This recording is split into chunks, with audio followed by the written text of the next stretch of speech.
सब लोग साथ साथ। हाँ चलिए सब श्लोक पढ़ लेते हैं। गत्संगस्य मुक्तस्य ज्ञानावस्थितचेतसः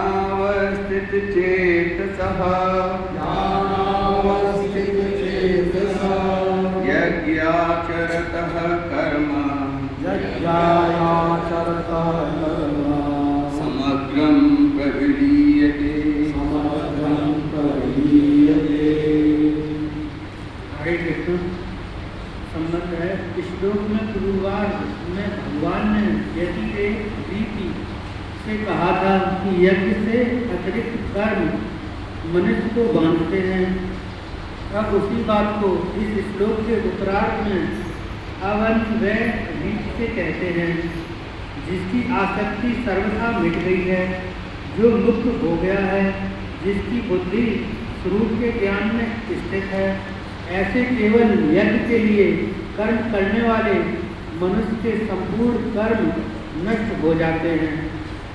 यह कर्मयोग का मुख्य श्लोक है, क्योंकि कर्मयोगी के संपूर्ण कर्मों के विलीन होने की बात सिर्फ इसी श्लोक में आई है। हालांकि ज्ञान योग में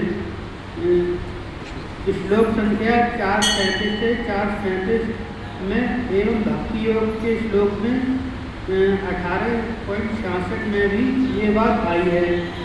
शरीर बालक से जवान तथा जवान से बूढ़ा होता है, यह क्रिया है। इससे पाप पुण्य बंधन क्रिया मुक्ति नहीं होती।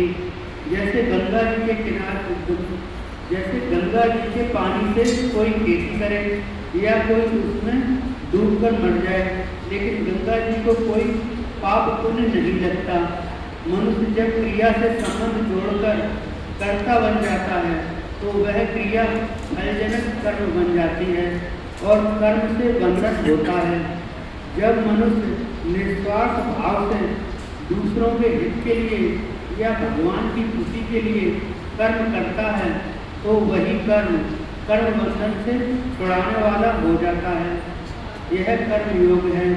प्रवृत्ति या निवृत्ति मुख्य नहीं, अपितु असंगता ही मुख्य बात है।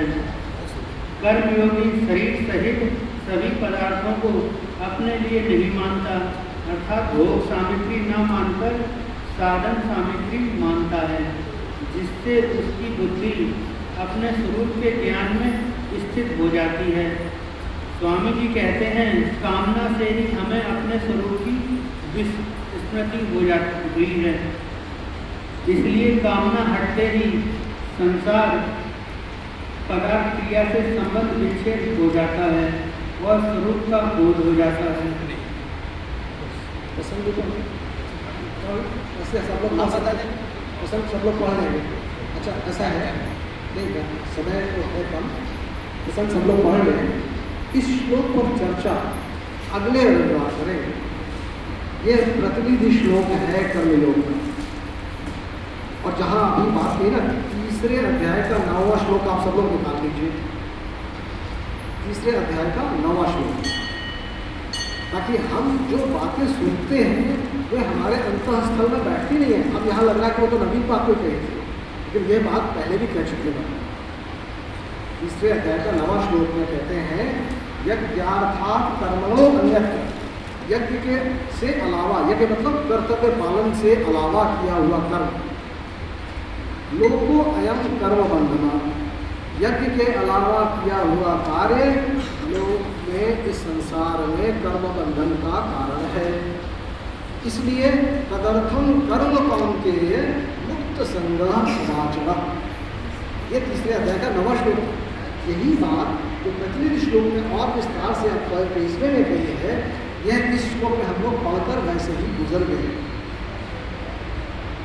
हमने से मेरे समेत कोई भी उसको रिलेट नहीं कर सका है।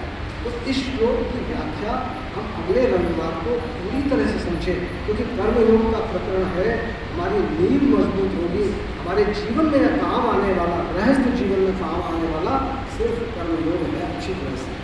और उसके साथ साथ अगर भक्ति योग चलेगा